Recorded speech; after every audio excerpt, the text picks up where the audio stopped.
Listening to David and Henrietta, I can't help think of a survey that we did some time ago where we asked what are leaders yearning for, longing for more of in their conversations. And two things were mentioned. One is the courage to talk about what really matters instead of the things right next to it. So cut through the corporate theater and talk about what we need to talk about. And then the second thing was curiosity, so that conversations were not ping pong where you were just waiting for me to shut up so you can say your point, but it was actually there was curiosity in those conversations.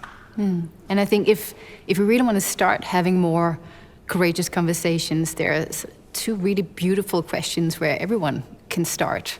The first one being, what's the conversation I need to stop having, either with myself internally, yes, or what's the conversation we need to stop having as an organization?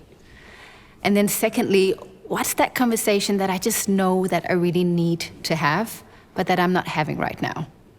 And then start there. And we know what they are. We know what they are. It's interesting to think about that when we have to replace a leader, one way to look at that is that that leader is not capable of shaping the conversation that the organization needs to move forward. So it's actually, I think this thing about being aware of what's my next conversation that I need to shape is actually an interesting thought.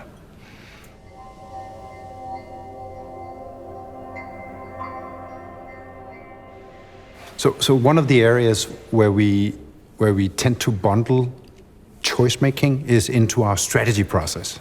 Yeah, and I think it's interesting that one of the things that also came out of these CEO and board member interviews was that strategy conversation is broken. So the must-win battle epoch is running out. Yeah. You know, the epoch where we do strategy as an event every 5 years, we define 5 must-win battles, and then we cascade them down into the organization. That just doesn't work anymore. Oh, it's heartbreak. I've been part of it so many times. We need the North Star, but we need to not look at strategy as an event. So this actually holds the third and last invitation, and that is about reimagining strategy to be something that's always on, and thinking about strategy as more like building the capabilities broadly to make better choices.